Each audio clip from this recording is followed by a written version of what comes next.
guaranteed to get all the bones out unless you X-ray it, I guess. But if you eat salmon tails or cod tails, the tail end, you can guarantee there's no bone in the tail. If it's been filleted properly, that is. Yeah.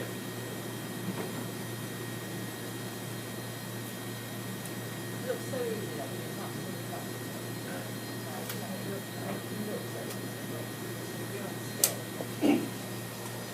We have a salmon filling competition from the old craft competition in the UK, and there's guys that can fillet the whole salmon like that in under 40 seconds. It's unbelievable. All the fillets in Chile is still done by hand. Is it really? Places, and the guys there just on speed that they can take, they just swipe it with their arm. And the accuracy. Yeah. And still less waste than on the chips.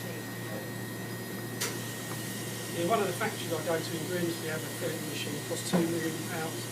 And it will take a whole fish at one end and produce a skinless, boneless 140-gram portion at the other end in 3 minutes. But it can do it all day long, because of course it never gets tired. It's an amazing machine. And all the trim, every single bit that comes off the fish, they are able to sell somewhere in the UK, or in the world, sorry. Even the pin bones, and I'll show you the pin bones.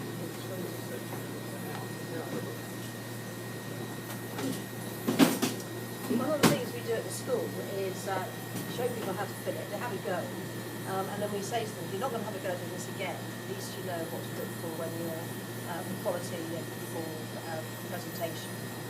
And I think people also appreciate that actually there's quite a lot of trimming. When you trim it, you get a really nice fillet. You have to take off quite a bit. People just really find that hard to get their heads around, but appreciate at the end of the day that it's a key thing. That's a pin bone.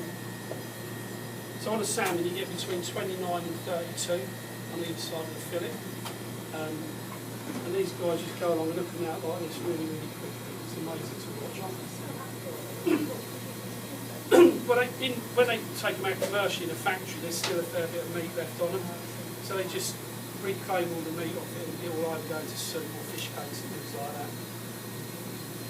It's the one thing you talk about mechanising it. It's the one thing that still doesn't really. And they have these thin bone extractors as well, like two rollers that run on. But you always will see somebody at the end of the line checking by hand, because none of the machines do it perfectly.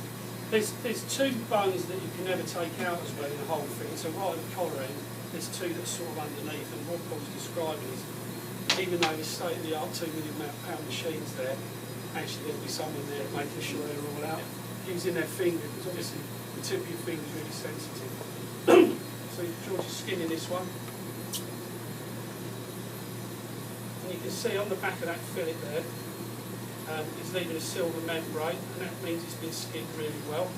When they're mechanically skinned, you don't get that membrane left on there.